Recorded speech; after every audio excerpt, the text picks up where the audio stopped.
하시니 십자가의 군기를 높이 들고 나가세. 선한 싸움 다 싸우고 의의 면류관 받았으리라. 선한 싸움 다 싸우고 의의 면류관 예루살렘 성에서 면류관 받으리. 저 요단강 건너 우리 싸움 마치는 날 의의 면류관 예루살렘 성에서 악한 마귀 권세를 모두 깨쳐버리고 승리하신 주님과 승전가를 부르세.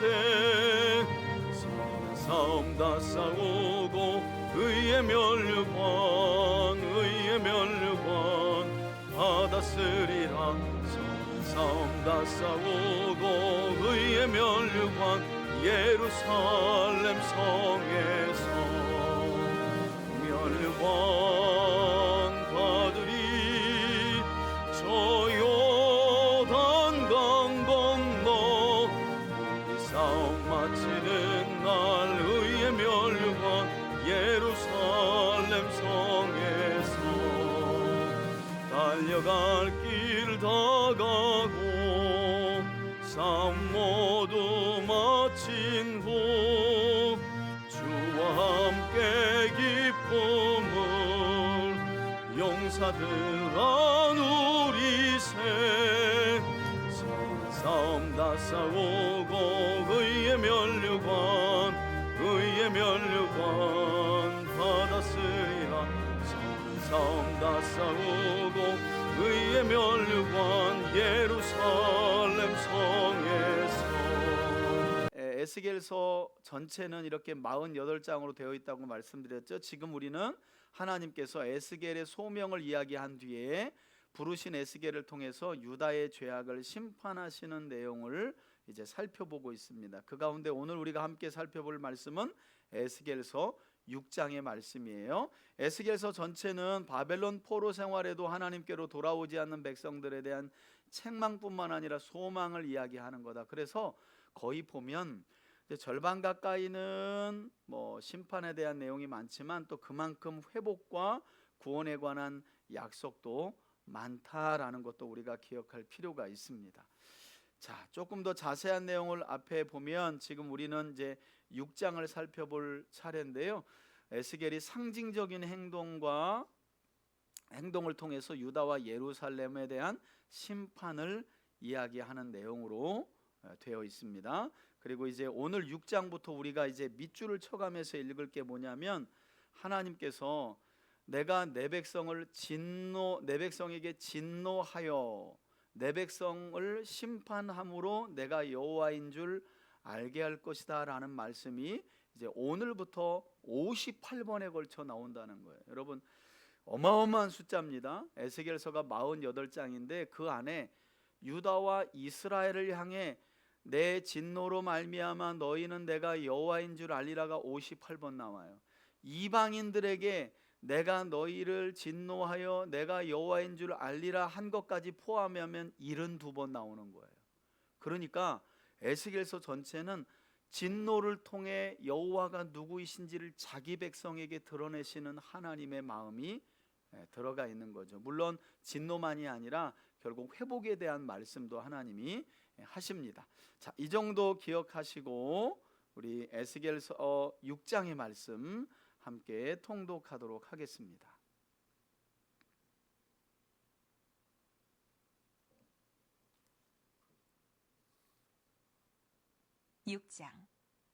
여호와의 말씀이 내게 임하여 이르시되 인자야 너는 이스라엘 산을 향하여 그들에게 예언하여 이르기를 이스라엘 산들아 주 여호와의 말씀을 들으라.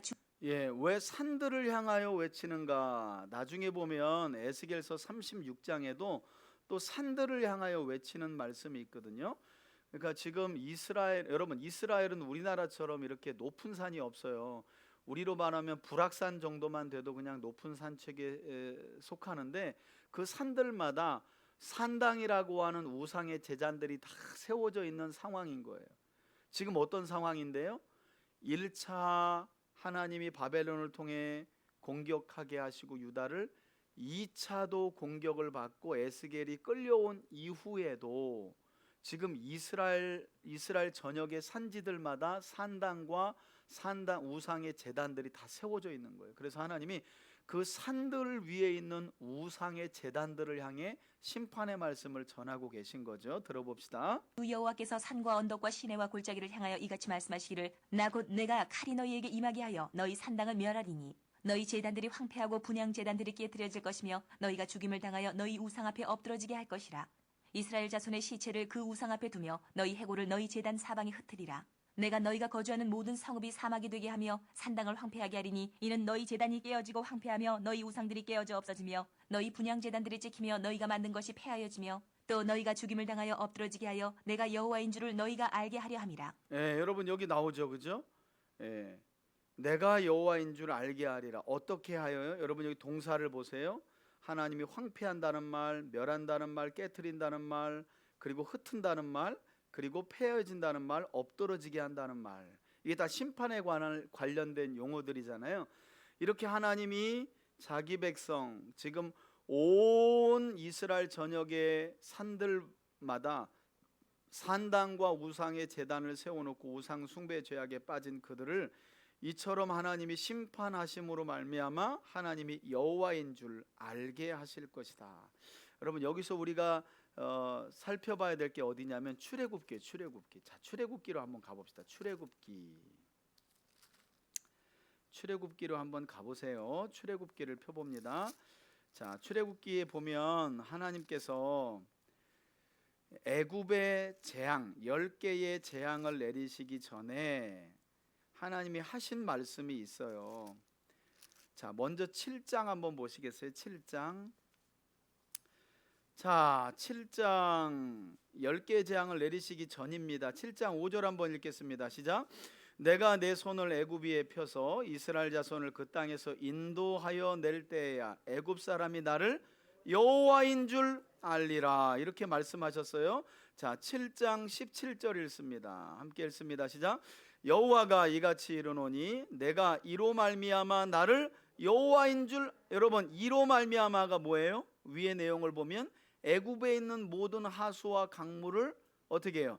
피로 만드는 재앙으로 말미암아 바로 너는 내가 여호와인 줄 알게 될 것이다. 이렇게 말씀하시죠. 그래도 바로가 돌이키지 않죠. 그래서 8장을 보시면 두 번째 재앙인 개구리 재앙이 나와요. 이제 개구리 재앙을 내리실 때에도 하나님이 8장 10절 읽습니다. 시작. 그가 이르되 내일이라 모세가 이르되 왕의 말씀대로 하여 왕에게 우리 하나님 여호와가 같은 이가 없는 줄 알게 하리니. 개구리 재앙을 내리시는 이유는 바로 당신이 우리 하나님 같은 분이 없는 줄 내가 알게 하기 위해서다. 여기뿐만이 아니죠.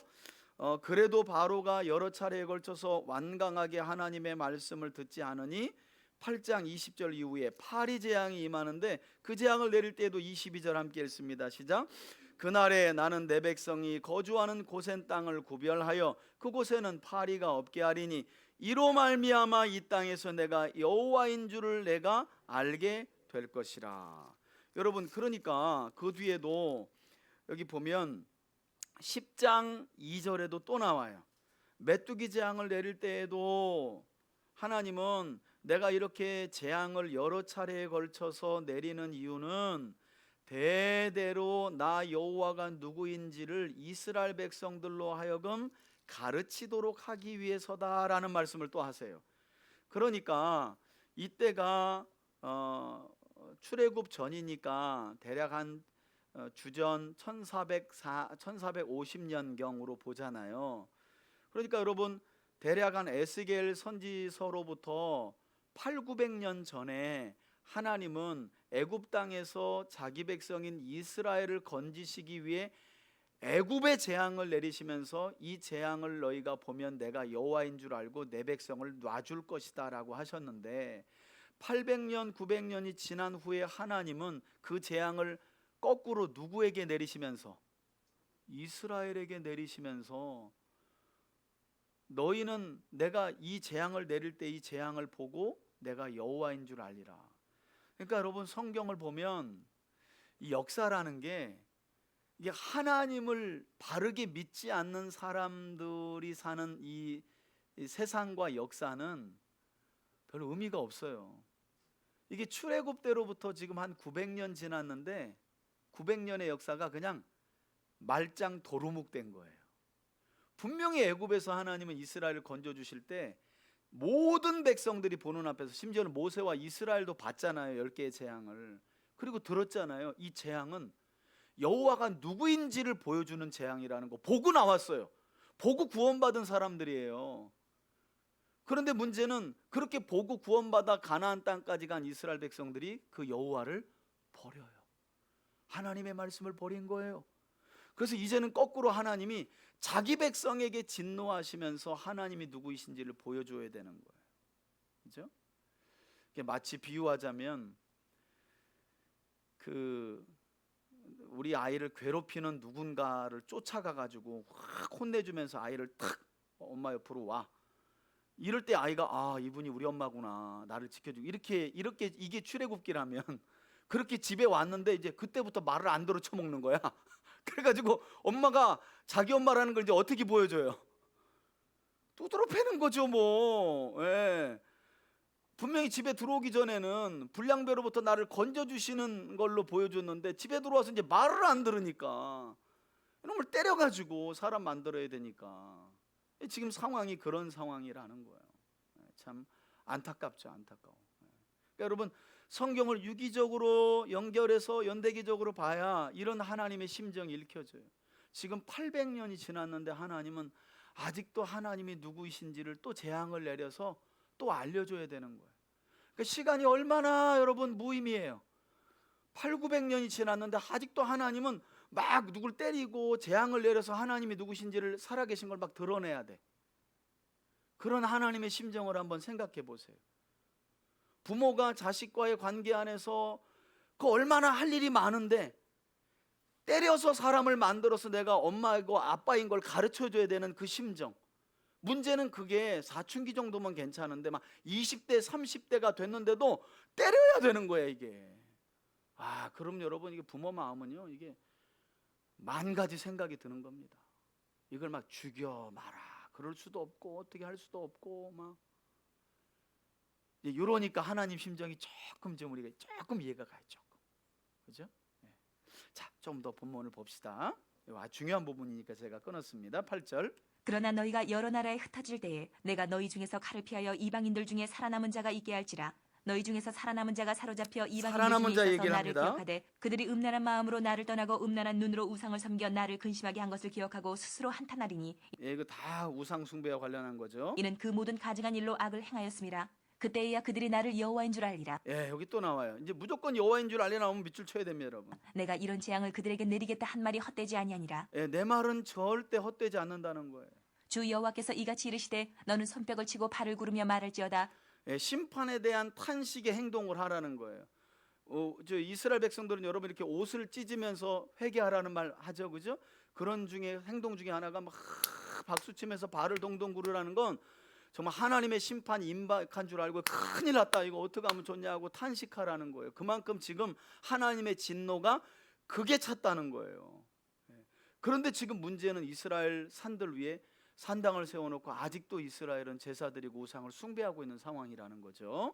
오호라, 이스라엘 족속이 모든 가증한 악을 행함으로 마침내 칼과 기근과 전염병에 망하되. 칼과 기근과 전염병이라는 것은 하나님의 심판을 상징하는 대명사격의 표현이죠. 먼데 있는 자는 전염병에 죽고 가까운 데 있는 자는 칼에 엎드러지고 남아있어 애워싸인 자는 기근에 죽으리라. 우상 숭배의 죄악으로 인한 그들에게 심판 이른 주. 결과 그 죽임당한 시체들이 그 우상들 사이에 제단 사방의 강 높은 고개 위에 모든 산 꼭대기에 모든 푸른 나무 아래에 무성한 상수리 나무 아래 곧 그 우상에게 분향하던 곳에 있으리니 내가 여호와인 줄을 너희가 알리라. 내가 내 손을 그들의 위에 펴서 그가 사는 온 땅 곧 광야에서부터 디블라까지 황량하고 황폐하게 하리니 내가 여호와인 줄을 그들이 알리라. 아멘.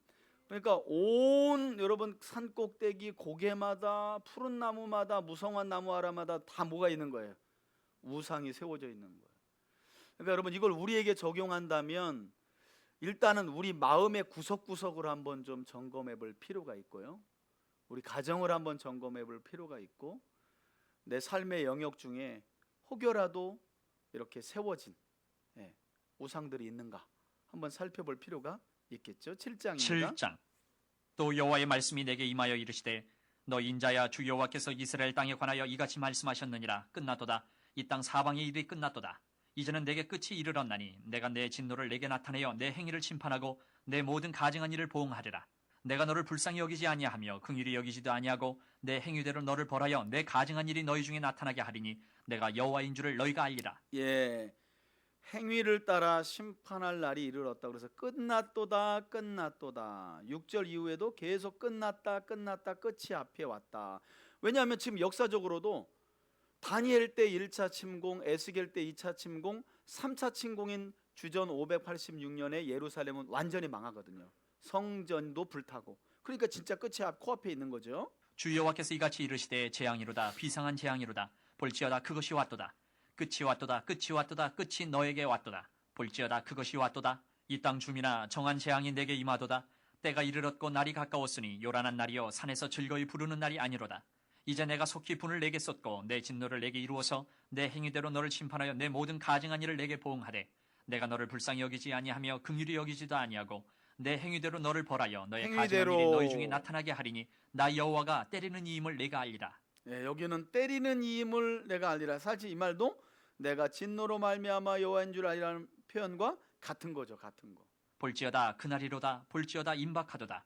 정한 재앙이 이르렀으니 몽둥이가 꽃이 피며 교만이 싹이 났도다. 포악이 일어나서 죄악의 몽둥이가 되었은즉 그들도 그 무리도 그 재물도 하나도 남지 아니하며 그 중에 아름다운 것도 없어지리로다. 때가 이르렀고 날이 가까웠으니 사는 자도 기뻐하지 말고 파는 자도 근심하지 말 것은 진노가 그 모든 무리에게 임함이로다.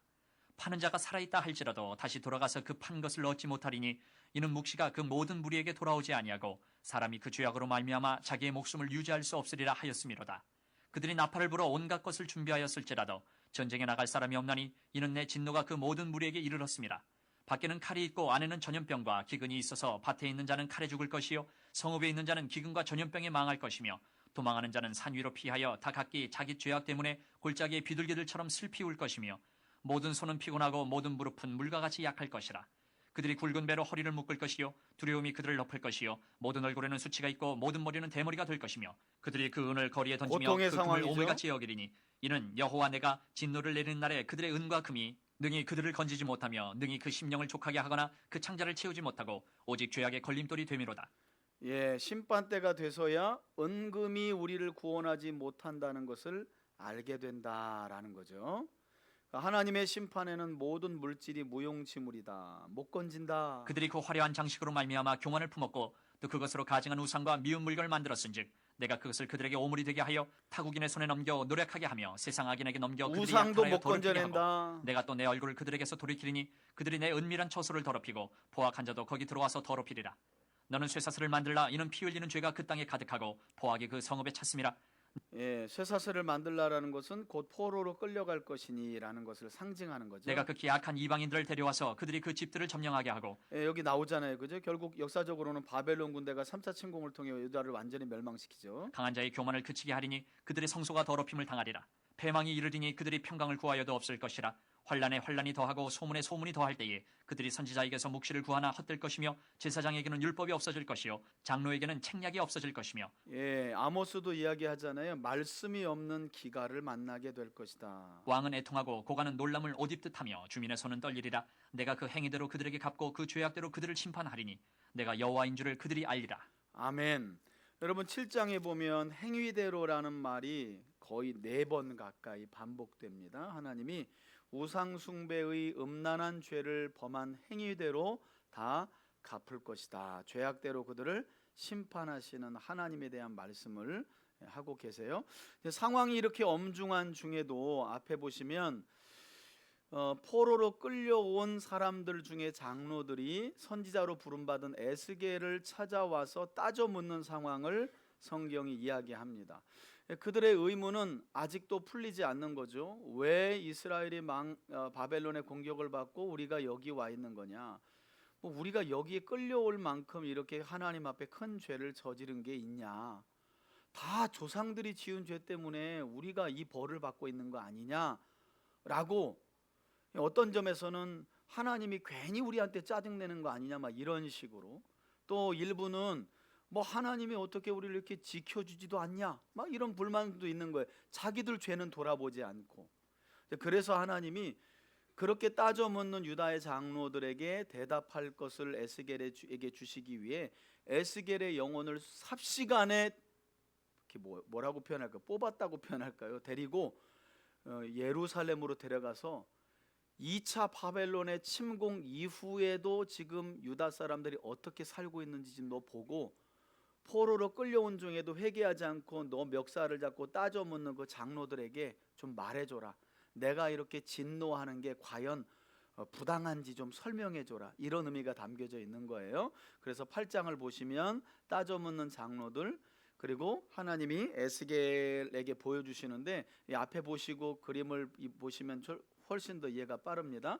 에스겔이 그렇게 하나님의 순식간에 예루살렘으로 가보니까 어머나, 아직도 예루살렘에 우상이 세워져 있고, 심지어는 이렇게 질투의 우상이 있을 뿐만 아니라 여인들은 담무스 태양신에게 바벨론으로부터 구원해달라고 기도하고 있고, 장로들도 그 사방 예루살렘 성전의 벽에 그려진 각종 짐승과 곤충의 그 우상 그림 앞에 구원해달라고 막 그러고 있는 모습, 여기도 태양신에게 구원해달라고 하잖아요. 그러니까 아직도 이렇게 정신을 못 차리고 있는 모습을 하나님이 에스겔에게 보여주시는 광경이 8장입니다. 8장 보실게요. 8장. 여섯째 달 초닷새에 나는 집에 앉았고 유다의 장로들은 내 앞에 앉아 있는데 주 여호와의 권능이 거기에서 내게 내리기로 내가 보니 불 같은 형상이 있더라. 그 허리 아래의 모양은 불 같고 허리 위에는 광채가 나서 단술 같은데 그가 손 같은 것을 펴서 내 머리털 한 모습 에스겔서 1장을 연상케 하죠. 을 잡으며 주의 영이 나를 들어 천지 주의 영이 에스겔 자신을 들어서 천지 사이로 올리셨다. 사이로 올리시고 하나님의 환상 가운데 나를 이끌어 예루살렘으로 가서 안뜰로 들어가는 북향한 문에 이르시니 거기에는 질투의 우상 곧 질투를 일어나게 하는 우상의 자리가 아까 있는 보신 곳이라. 그림이죠. 이스라엘 하나님의 영광이 거기에 있는데 내가 들에서 본 모습과 같더라. 그가 내게 이르시되 인자야 이제 너는 눈을 들어 북쪽을 바라보라 하시기로 내가 눈을 들어 북쪽을 바라보니 제단문 어기 북쪽에 그 질투의 우상이 있더라. 질투의 우상이 지금 바벨론의 두 번째 공격을 받고도 아직도 성전 한편에 우상을 헐지를 않아요, 이 사람들이. 그가 또 내게 이르시되 인자야 이스라엘 족속이 행하는 일을 보느냐 그들이 여기에서 크게 가증한 일을 행하여 나로 내 우상 숭배를 성소를 멀리 말하죠? 떠나게 하느니라. 너는 다시 다른 큰 가증한 일을 보리라 하시더. 우상 숭배로 말미암아 나를 내 성소로부터 멀리 떠나게 하느니라. 그래서 실제로 이제 10장 이후의 내용을 보면 하나님이 실제로 성전을 나오시는 광경을 보여주십니다. 하나님이 하나님의 집인 성전을 나오세요. 지금 말하잖아요. 이 우상 숭배 때문에 내가 내 집에 못 있겠다. 나로 하여금 떠나게 한다. 여러분, 그래서 죄가 무서운 거죠. 우상 숭배의 죄악뿐만 아니라 우리 삶에 있는 죄악은 결국 하나님으로부터 우리를 멀어지게 합니다.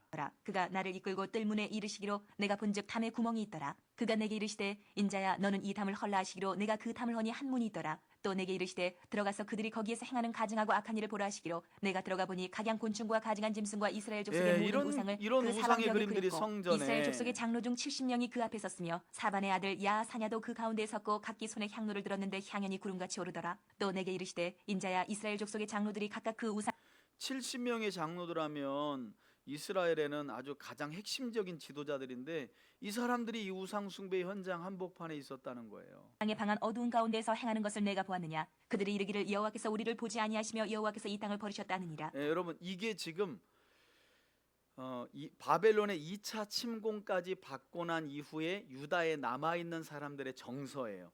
첫 번째가 뭐라 그래요? 하나님께서 우리를 돌보지 않으신다.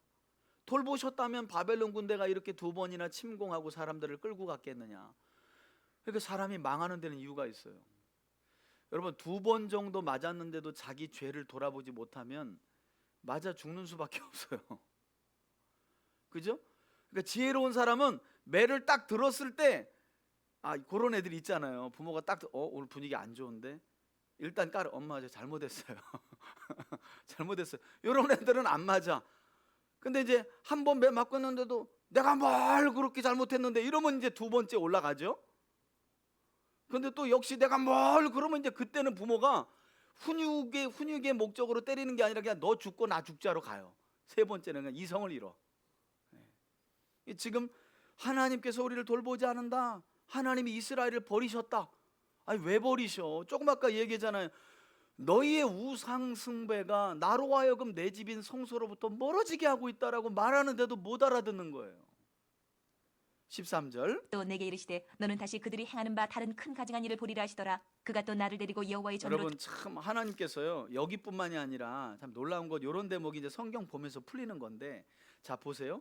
먼저는 8장에서 그 포로로 끌려온 상황 중에 따져 묻는 유다 장로들에게 대답할 말을 주려고 에스겔을 하나님이 데리고 우상 숭배가 가득한 범죄 현장인 성전의 여기저기를 데리고 다니시죠. 여러분 나중에 40장 이후를 보면 회복될 새 성전을 하나님이 보여주시면서 역시 거기를 하나님의 에스겔을 어떻게 해? 여기저기 데리고 그가 나를 데리고 성전 출입문으로부터 해서 동쪽으로 지성소로 북쪽문으로 데리고 다니신다는 내용이 나와요.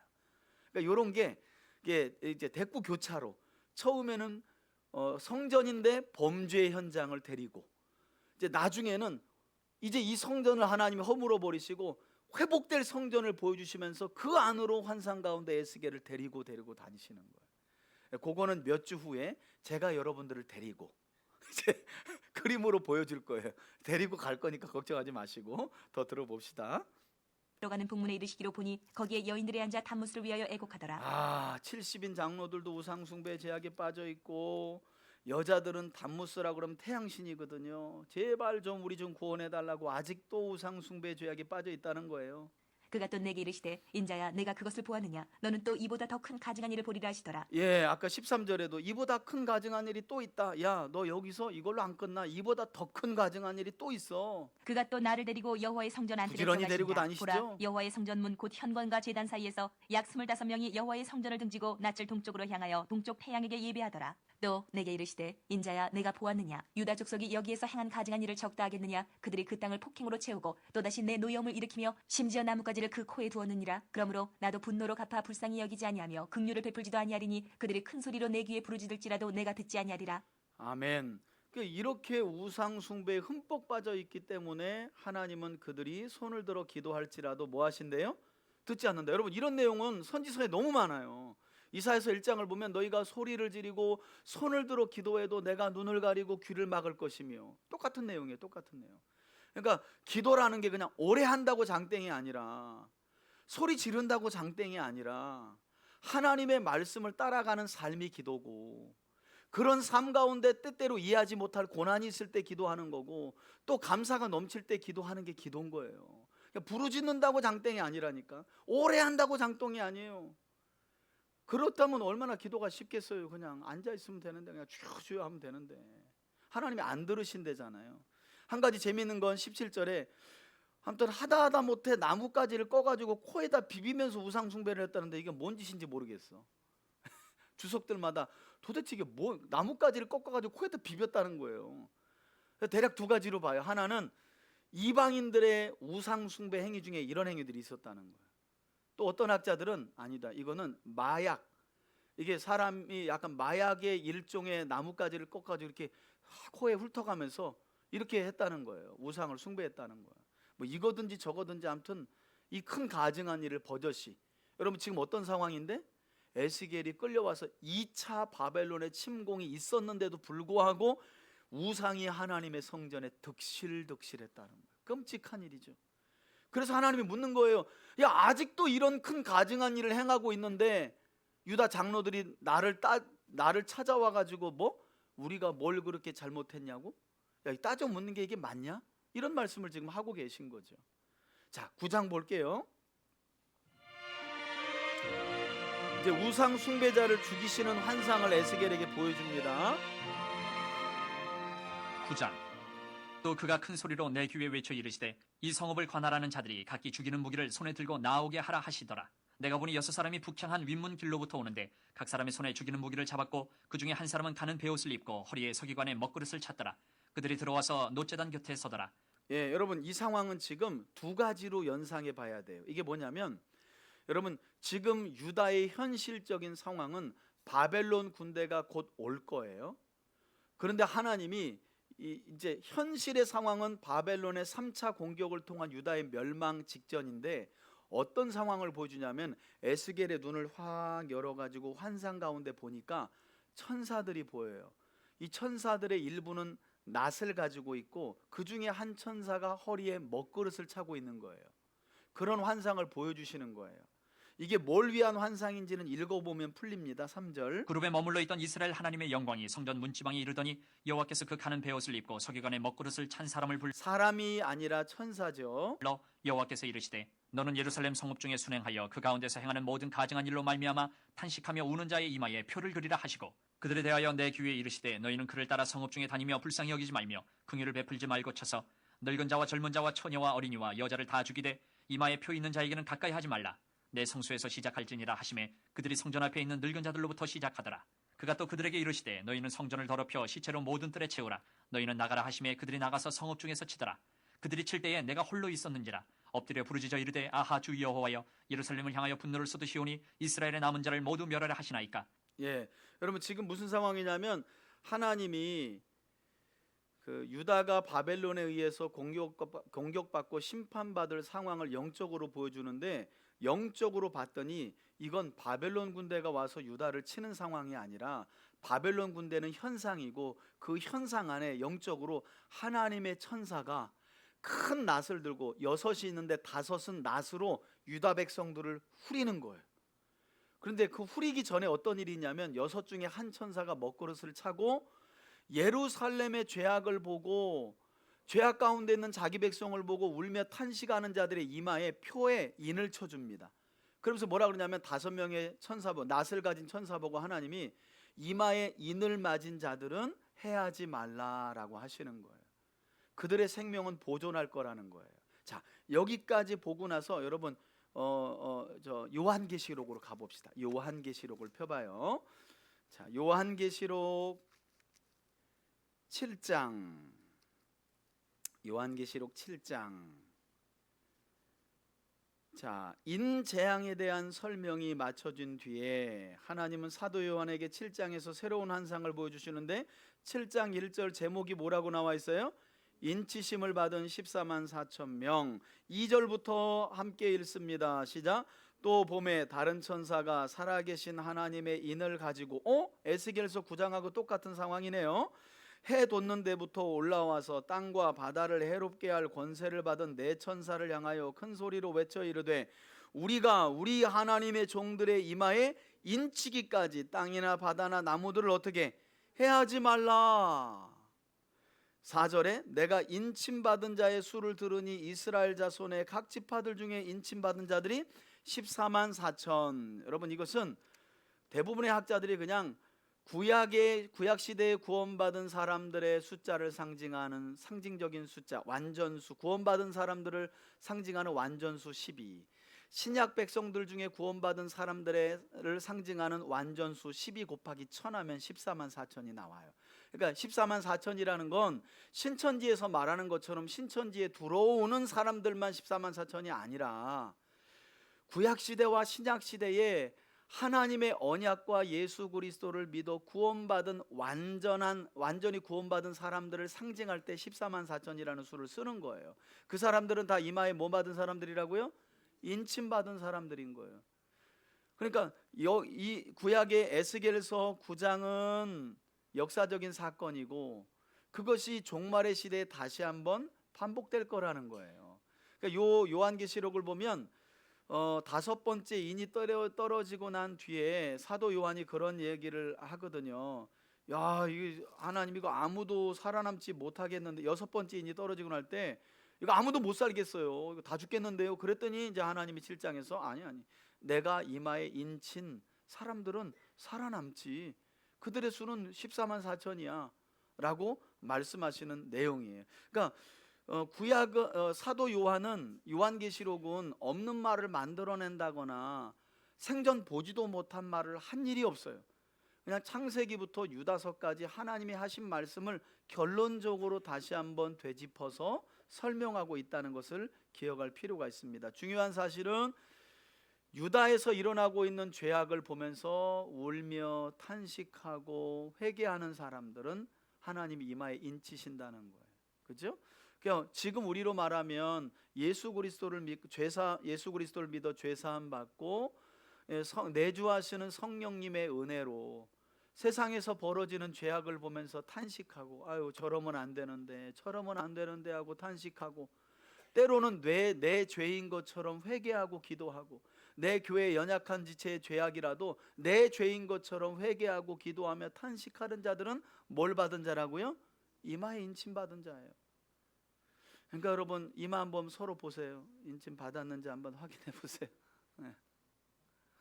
그러니까 이게 무슨 신앙생활의 이 구력이 오래된 연륜이 인침받는 것도 아니고 뭘 많이 종교생활했다고 인침받는 것도 아니고 오늘 본문은 하나님과 하나님의 말씀 안에서 돌아가는 세상을 보며 죄악 가운데 죽어갈 영혼들을 보고 심판받아 멸망에 빠질 영혼들을 보고 울며 탄식하는 자들, 그런 자들이 내주하시는 성령님의 은혜 가운데 있다는 거죠. 인침받은 자라는 거죠.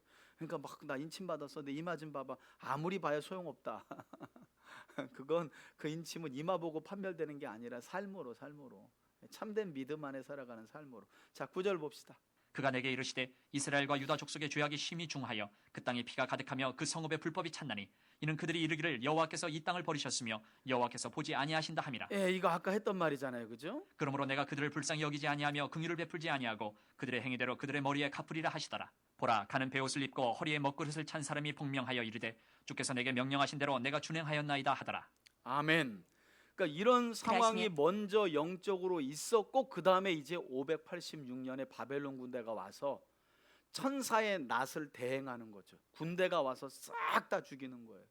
다만 울며 탄식한 자들은 살아남아 포로로 끌려가는 거예요. 누굴까요? 예레미야 같은 사람. 예레미야가 포로로 끌려가잖아요. 살잖아요. 예레미야가 21장에도 야 포로로 끌려가는 게 생명의 길이다. 여기서 버티고 바벨론 군대하고 싸우면 다 죽어. 왜? 바벨론 군대는 지금 하나님의 낫을 들은 천사의 대행일 뿐이거든요. 그 실제가 아니라.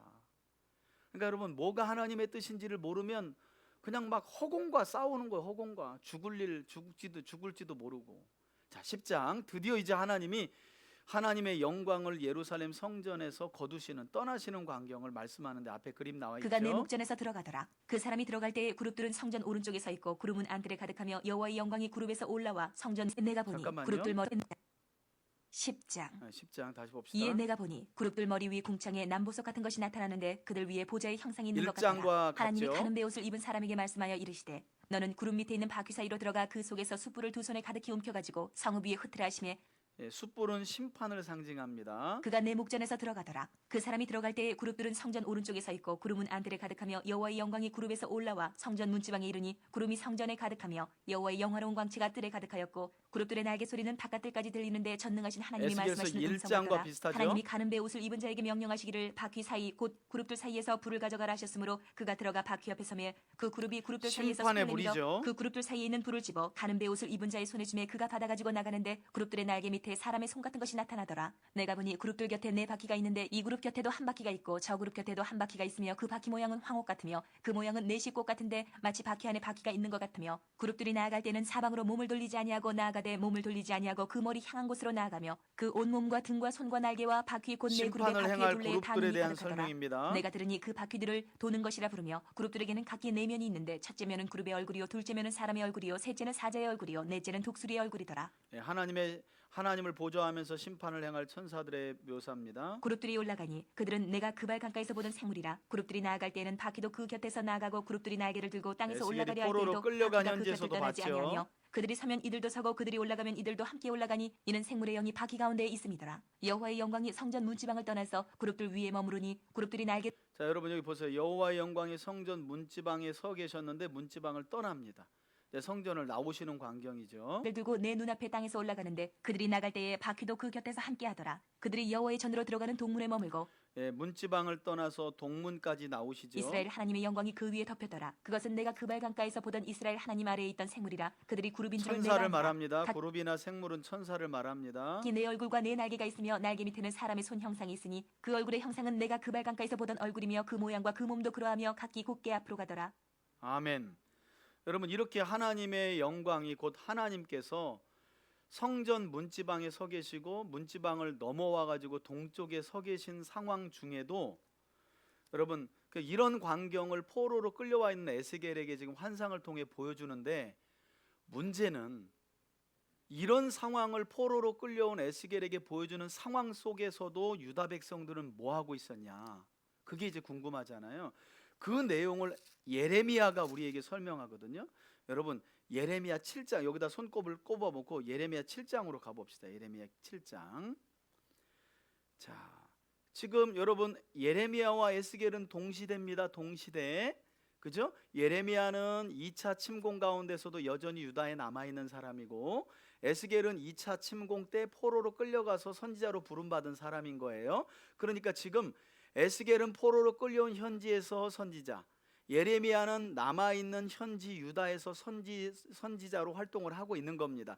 그런 예레미야가 이렇게 말해요. 예레미야 7장 보세요. 여호와께로부터 예레미야에게 말씀이 임하니라 이르시되, 2절부터 함께 쭉 읽습니다. 시작.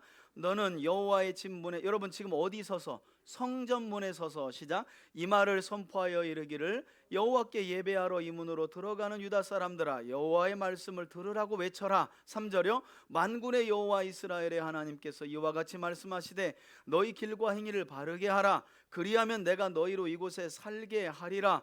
너희는 이곳이 여호와의 성전이라, 여호와의 성전이라, 여호와의 성전이라 하는 거짓 제사장과 선지자들의 말을 뭐하라? 믿지 말라. 이 말이 무슨 말이에요? 그 당시에 제사장과 선지자들이, 지금 에스겔은 현지에서 동시대에, 이게 지금 입체적으로 제가 보여드리는 거예요. 포로로 끌려온 현지에서 하나님의 환상을 보는데 뭘 봤냐면 하나님이 성전을 나오시는 걸 봤어요.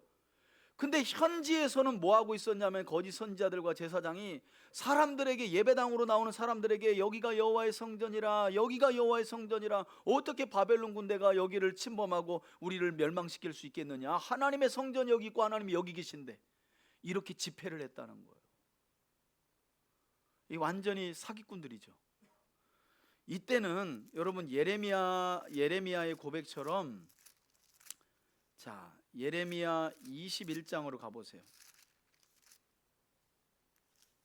21장 8절 제가 읽어볼게요. 여호와께서 말씀하시기를, 보라, 내가 너희 앞에 생명의 길과 사망의 길을 두었노라. 예레미야, 너는 이 백성에게 이 사실을 전하라.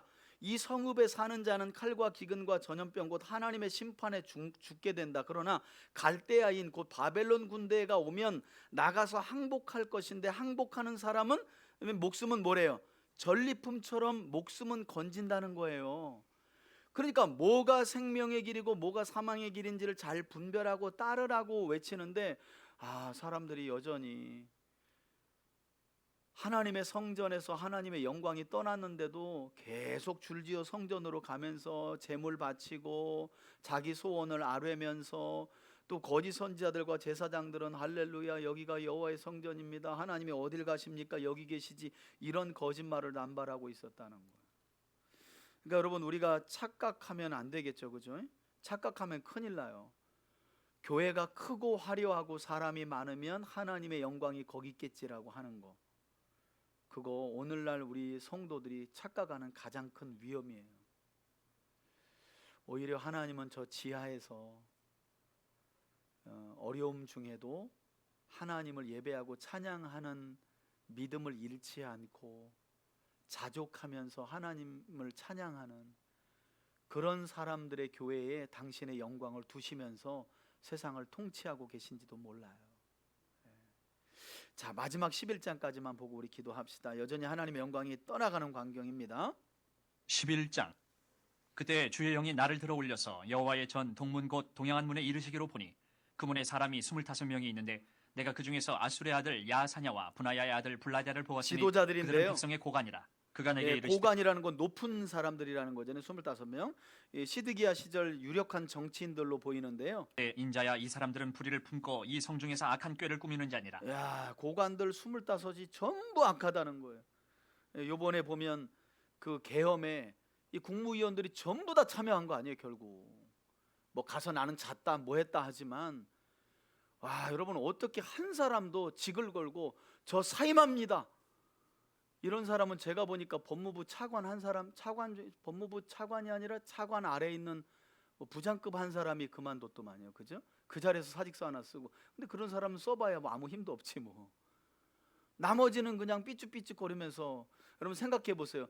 만약에 그날 계엄이 성공하면 그 사람들은요, 정말 그 사람들의 집안은 그냥 수대에 걸쳐서 호의호식하고 우리는 저 동남아나 이런 나라들처럼 그냥 독재 아래 그냥 곤두박질 다 쳐버리는 거예요. 아, 참 아쉽습니다. 문제는 그런 고관들 중에 기독교인들이 또 꽤 돼요. 그들의 말이 집 건축할 때가 가깝지 아니한즉 이 성읍은 가마가 되고 우리는 고기가 된다 하나니 그러므로 인자야 너는 그들을 쳐서 예언하고 예언할지니라. 여호와의 영이 내게 임하여 이르시되 너는 말하기를 여호와의 말씀에 이스라엘 족수가 너희가 이렇게 말하였도다. 너희 마음에서 일어나는 것을 내가 다 아노라. 너희가 이 성읍에서 많이 죽여 그 거리를 시체로 채웠도다. 그러므로 주 여호와 율법을 지키지 않으니 사회적인 약자들이 이렇게 죽어나가는 상황을 이처럼 표현한 거죠. 께서 이같이 말씀하셨느니라. 이 성읍 중에서 너희가 죽인 시체는 그 고기요 이 성읍은 그 가마인데 너희는 그 가운데서 끌려 나오리라. 나 주 여호와가 말하노라. 너희가 칼을 두려워하니 내가 칼로 너희에게 이르게 하고 너희를 그 성읍 가운데서 끌어내어 타국인의 손에 넘겨 너희에게 벌을 내리리니 너희가 칼에 엎드러질 것이라. 내가 이스라엘 변경에서 너희를 심판하리니 너희는 내가 여호와인 줄을 알리라. 여러분 여기 보세요. 결국 역사적으로는 유다는 바벨론에 망하지만 바벨론은 누가 보내셨다고 말해요? 내가라는 말을 하잖아요. 나 여호와가 이스라엘 변경에서 너희를 심판하리니 그로 말미암아 내가 여호와인 줄 알리라. 이 성읍은 너희 가마가 되지 아니하고 너희는 그 가운데에 고기가 되지 아니할지라. 내가 너희를 이스라엘 변경에서 심판하리니 너희는 내가 여호와인 줄을 또 한 번 알리라. 반복해요. 너희가 내 윤례를 행하지 아니하며 여기 중요한 내용 나오죠. 심판의 이유. 규례를 지키지 아니하고 너희 사방에 있는 이방인의 규례대로 행하였느니라. 네, 그것을 따라서 아까 하나님 말씀 언약 십계명을 중심으로 한 레위기 신명기의 말씀 복된 말씀 다 버리고 이방인들의 가증한 풍습과 규례와 우상 숭배를 쫓았기 때문에 내가 가만 안 두겠다는 거예요. 하셨다 하라. 이에 내가 예언할 때에 분하야의 아들 블라디아가 죽기로 내가 엎드려 큰 소리로 부르짖어 이르되 오호라 주 여호와여 이스라엘의 남은 자를 다 멸절하고자 하시나이까 하니라. 아멘. 여호와의 말씀이 내게 여러분 불리하다는 11장 1절에서 나왔던 고관 중에 하나죠. 그러니까 하나님이 심판의 징조로 이 말씀을 예언할 때 악한 고관 중에 하나인 불리하다를 그 자리에서 하나님이 딱 죽이신 거예요. 심판이 진짜로 임할 것을 징조로 보여주신 거죠. 자, 14절. 임하여 이르시되 인자야 예루살렘 주민이 내 형제 곧 내 형제와 친척과 온 이스라엘 족속을 향하여 이르기를 너희는 여호와에게서 멀리 떠나라. 이 땅은 우리에게 주어 기업이 되게 하신 것이라 하였나니 그런즉 너는 말하기를 주 여호와의 말씀에 내가 비록 그들을 멀리 이방인 가운데로 쫓아내어 여러 나라에 흩었으나 그들이 도달한 나라들에서 내가 잠깐 회복에 그들에게 대한 상속하시리라 말씀이죠. 하셨다 하고 너는 또 말하기를 주 여호와의 말씀에 내가 너희를 만민 가운데서 모으며 너희를 흩은 여러 나라 가운데서 모아내고 이스라엘 땅을 너희에게 주리라 하셨다 하라. 그들이 그리로 가서 그 가운데 모든 미운 물건과 모든 가증한 것을 제거하여 버릴지라.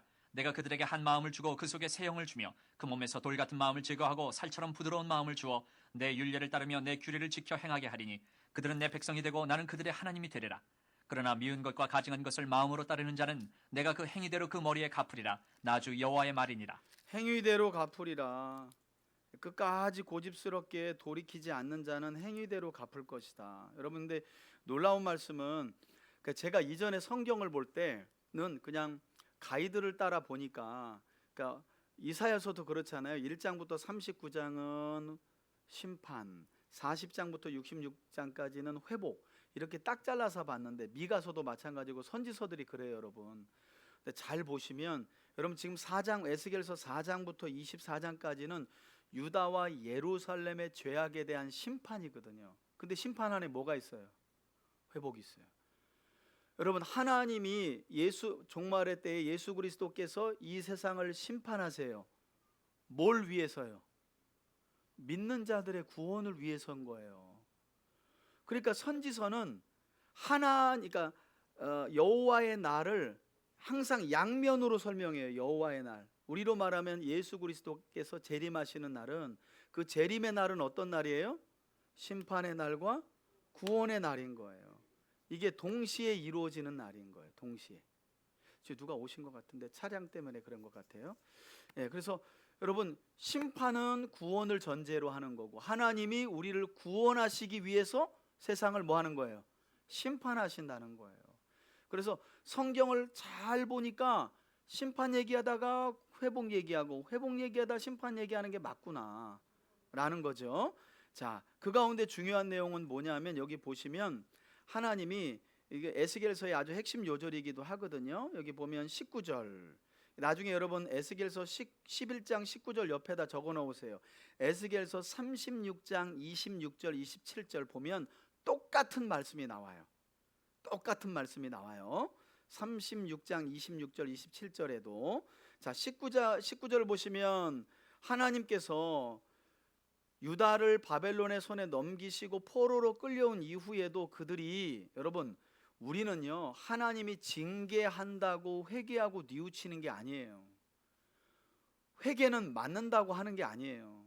하나님이 회개의 영을 부어주셔야 비로소 회개하는 거예요. 그래서 하나님이 심판하기로 작정하지 않은 악인은 맞아 죽는 거예요.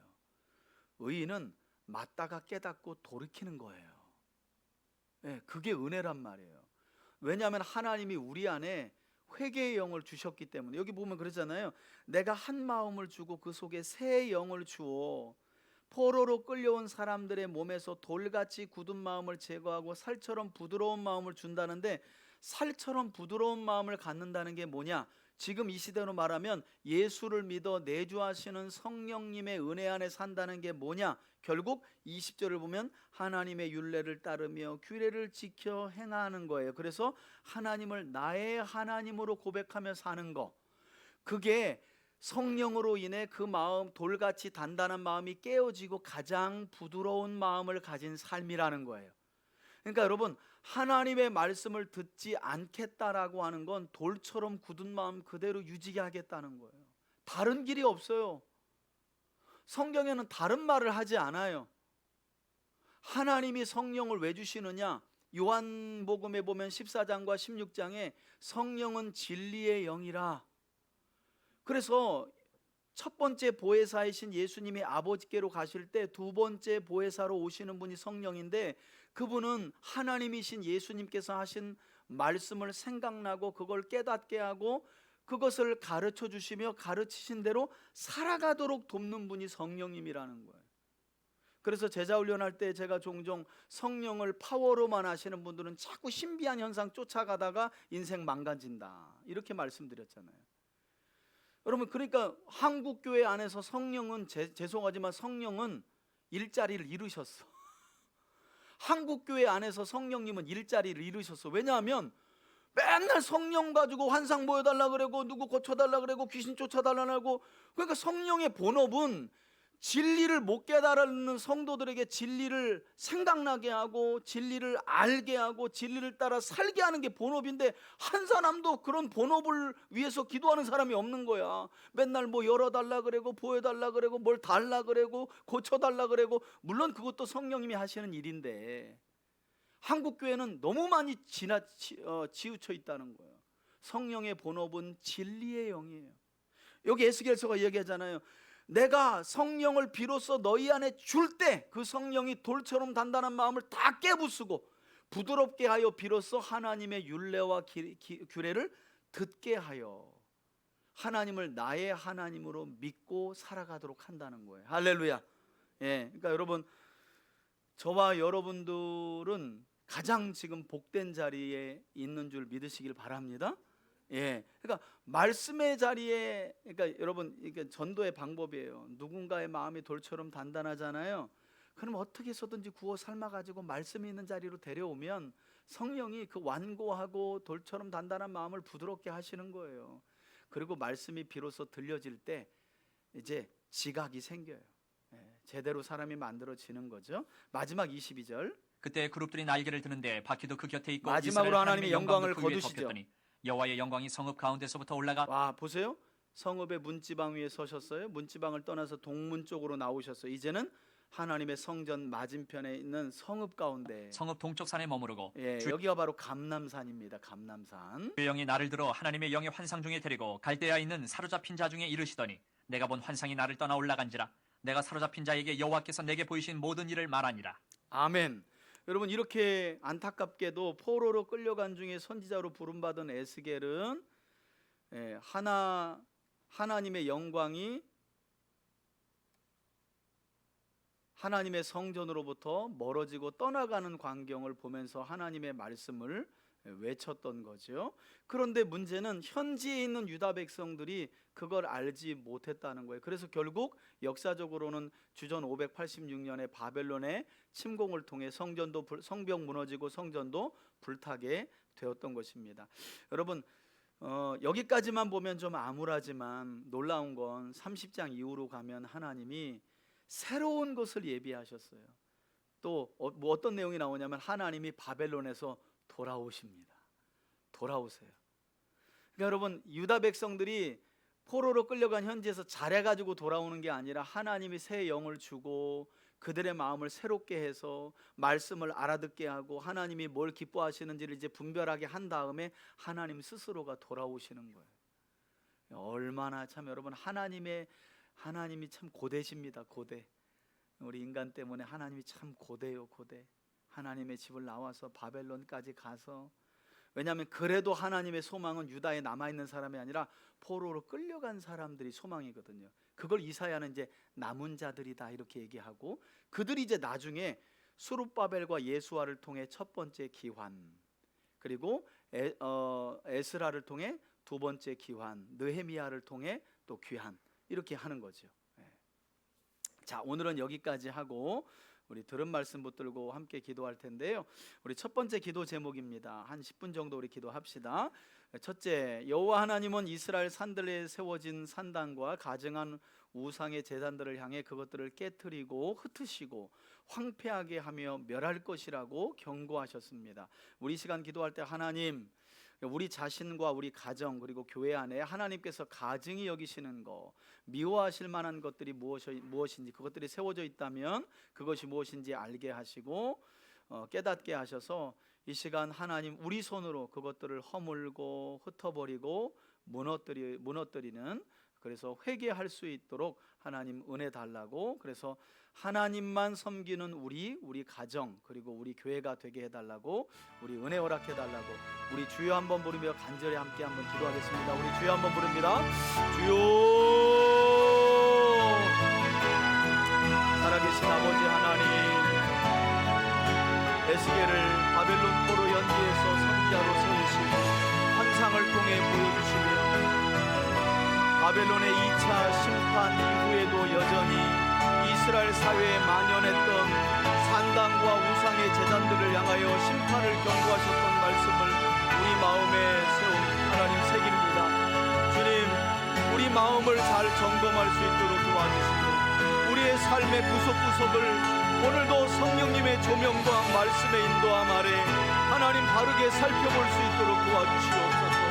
작은 것이라도 타협하고 하나님, 작은 것이라도 하나님 적당하게 살아가는 우리가 되지 않도록 인도하여 주옵소서. 우리 마음에 세워진 산당과 우상의 제단은 무엇인지 알게 하여 주시고 우리 가정에 버젓이 세워진 하나님께서 가증히 여기시는 우상의 일들과 하나님이 미워하시는 죄악들은 무엇인지, 큰 가증한 일들은 무엇인지 깨닫게 하셔서 이 시간 뉘우치고 회개하며 돌이킬 수 있도록 주여 우리 안에 내주하고 계시는 성령님의 충만한 은혜를 허락하여 주시옵소서. 아버지 하나님, 우리 자녀들의 삶 속에 세워져 있는 하나님이 미워하시며 가증히 여기시는 것들은 무엇입니까?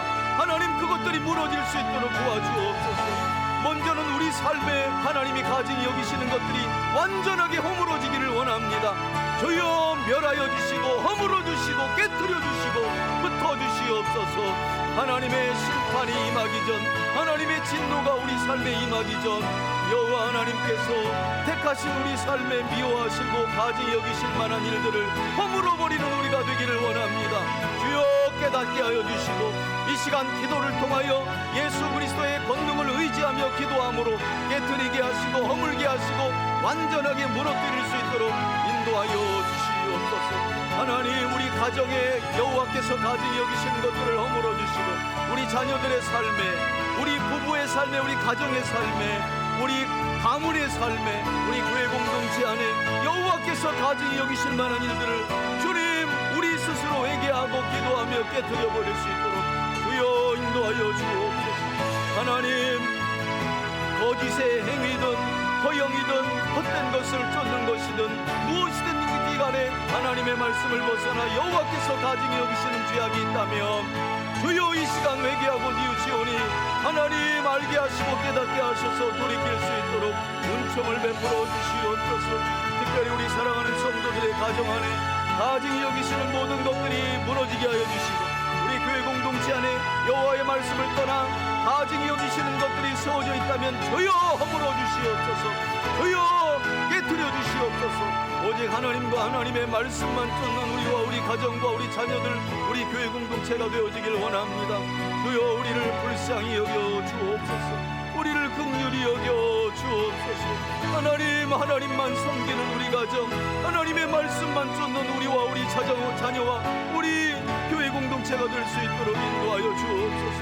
특별히 수요일 통독 예배로 기도하는 하나님의 사람들을 기억하여 주시고 저들의 삶에 오직 예수님의 말씀과 내주하시는 성령님의 은혜만 쫓도록 주여 도와주옵소서.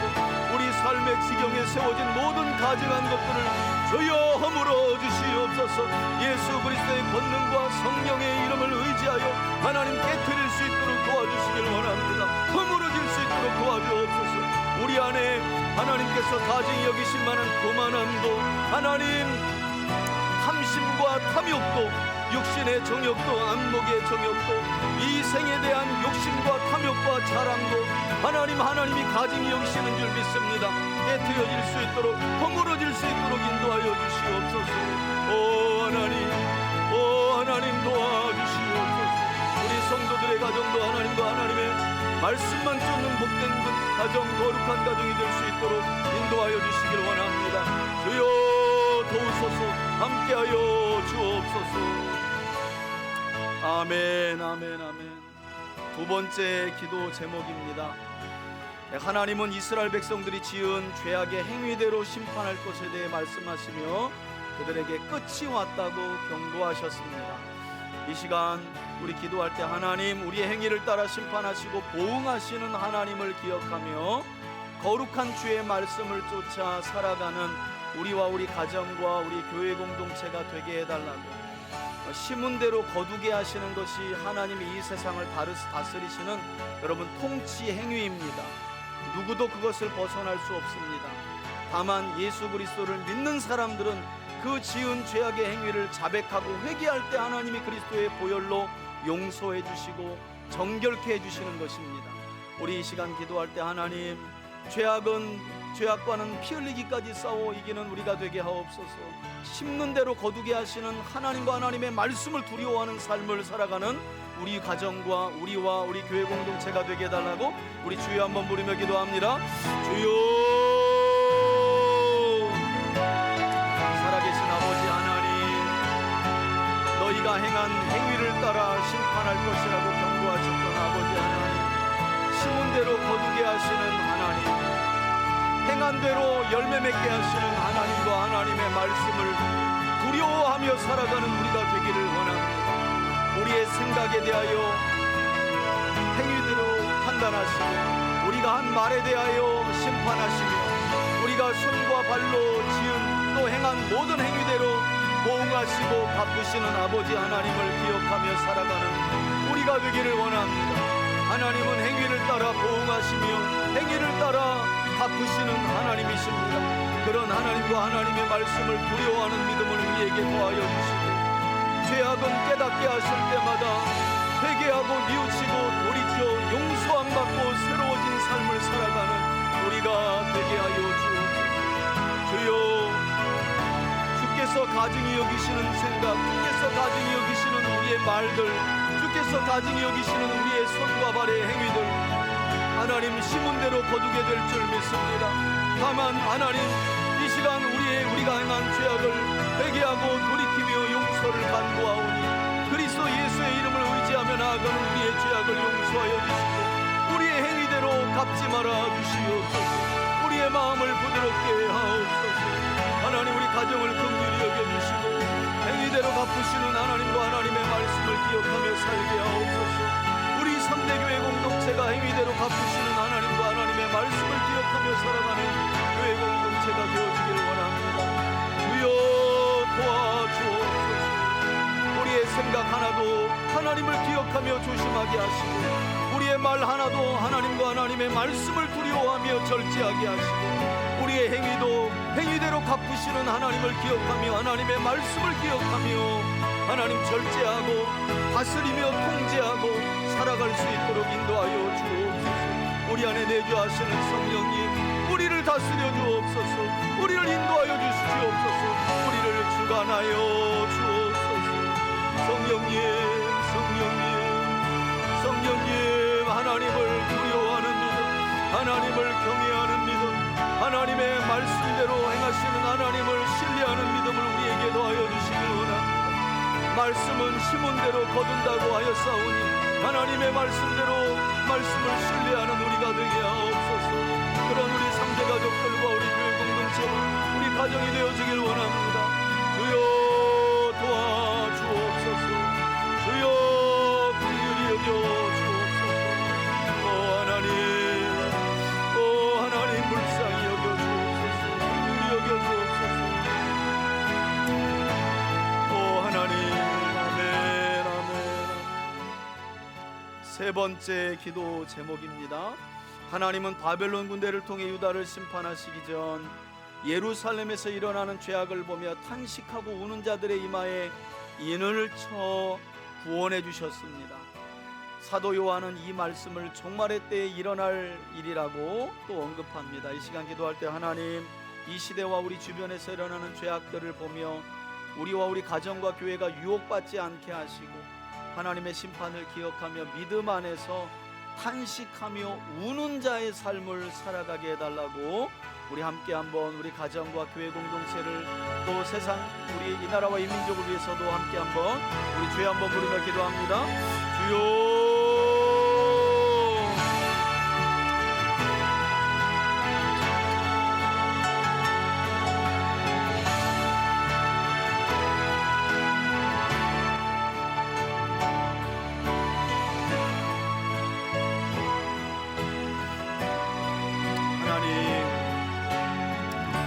바벨론에 의한 유다의 심판을 확정하셨지만 하나님은 먹구름찬 천사를 보내셔서 예루살렘에서 일어나는 죄악들을 보며 울고 탄식하며 회개하고 돌이키는 자들의 이마에 인을 써주시고 결국 그들의 생명을 건져주셨습니다. 하나님, 그들이야말로 참된 생명의 길로 걸어간 사람들이었습니다. 주님, 우리를 긍휼히 여겨 주옵소서. 우리 가정을 불쌍히 여겨 주옵소서. 우리 3대 교회를 긍휼히 여겨 주셔서 하나님, 세상에서 벌어지는 죄악을 보며 유혹받지 않게 하여 주시고 세상에서 일어나는 가증한 일들과 온갖 죄악들을 보며 울며 탄식하는 자리에 서는 우리와 우리 가정과 교회 공동체가 될 수 있도록 인도하여 주옵소서. 우리 한국교회를 기억하여 주시고 세상에서 일어나는 불의와 죄악들을 바라보며 울며 탄식하는 교회들로 다시금 회복시켜 주시고 세워주시기를 원합니다. 정치적인 이념과 갈등으로 복음의 영광을 가리지 않는 우리가 되기를 원합니다. 우리 교회들이 되기를 원합니다.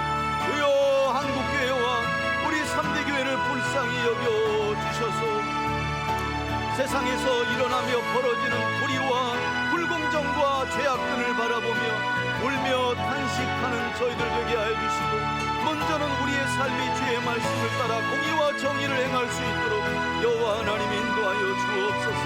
우리 성도들의 가정이 공의와 정의를 행하게 하시고 우리 3대 교회 공동체가 기록된 하나님의 말씀을 쫓아 공의와 정의를 행할 수 있도록 인도하여 주시고 세상에서 행해지는 불의와 불공정과 죄악을 바라보며 울며 탄식하는 기도의 자리에 서는 우리 교회가 될 수 있도록 인도하여 주옵소서. 우리 가정이 바로 그런 가정으로 세워지기를 원하나이다. 주여 우리 성도들의 가정을 불쌍히 여겨주시고 울며 탄식하는 자의 자리에 서서 하나님께 기도함으로 인침받은 자의 거룩한 삶을 구별되이 살아갈 수 있도록 역사하여 주옵소서. 아버지 하나님, 주의 말씀을 따라 세상에서 행해지는 다정한 일들을 바라보며 울며 기도하는 저희들 되기를 원합니다. 그런 자들이야말로 마지막 때에 구원을 인침받은 하나님의 사람들인 줄 믿습니다. 오 하나님, 오 하나님, 오 하나님, 우리 3대 교회가 거룩한 성령의 인침받은 자로서의 구별된 삶을 울며 탄식하며 기도하는 삶을 죽어가는 영혼들을 안타깝게 여기며 구원의 길로 인도하는 삶을 살아갈 수 있도록 역사하여 주옵소서. 하나님 우리를 그런 믿음의 사람들로 세워주시기를 원합니다. 주여 함께하여 주옵소서. 주여 긍휼히 여겨 주옵소서. 아멘, 아멘, 아멘. 우리 마지막으로 함께 기도할 것은 우리 2025년 교회 비전은 하나님의 능력을 갖춘 성도들로 세우소서라는 제목입니다. 여러분 각자를 위해서 기도하시고 또 중보기도 제목과 환우들 위해서 기도하시고 나라와 민족을 위해서도 마지막으로 함께 기도한 뒤에 제가 기도하고 축도로 마치겠습니다. 우리 주여 한번 부르며 기도합시다. 주여 살아계신 아버지 하나님, 2025년 3대 교회 비전은 하나님의 능력을 갖춘 성도들로 세워지는 것입니다. 출애굽기 18장 29절의 말씀처럼 하나님 우리 3대 교우들이 하나님 앞에서 진실하고 하나님을 두려워하며 불의한 삭슬 미워함으로 하나님의 말씀 안에서 성령 충만으로 능력을 갖춘 주의 백성들로 세워질 수 있도록 영아부터 노년에 이르기까지 하나님의 능력으로 구비된 하나님의 사람들로 올 한 해 세워져 갈 수 있도록 도와주시기를 원합니다. 신실한 일꾼들이 세워지게 하시고 자원하게 하시고 교육하게 하시고 조직들이 정비되고 세워질 수 있도록 은혜 더하여 주시옵소서. 하나님 고난과 어려움 중에 있는 환우들 또 하나님 있습니다. 하나님 믿음의 기도를 통하여 병든 자를 치료하시고 구원하시며 회복시켜 주시는 하나님의 은혜를 허락하여 주시옵소서. 질병으로 고통 중에 있는 환우들을 불쌍히 여겨 주옵소서. 긍휼히 여겨 주옵소서. 아버지 하나님, 아버지 하나님, 아버지 하나님, 아버지 하나님 불쌍히 여겨 주옵소서. 긍휼히 여겨 주옵소서. 오 하나님, 오 하나님, 아버지 하나님, 아버지 하나님, 아버지 하나님, 우리 교회 공동체를 불쌍히 여겨주시고 우리 사랑하는 성도들과 고난 중에 있는 우리 환우들과 어려움 중에 있는 지체들 기억하여 주시옵소서. 오 아버지 하나님, 오 아버지 하나님, 오 주님 불쌍히 여겨주옵소서. 긍휼히 여겨주옵소서. 오 하나님, 하나님 어려움 중에 있는 우리를 잡아주옵소서. 잡아주옵소서.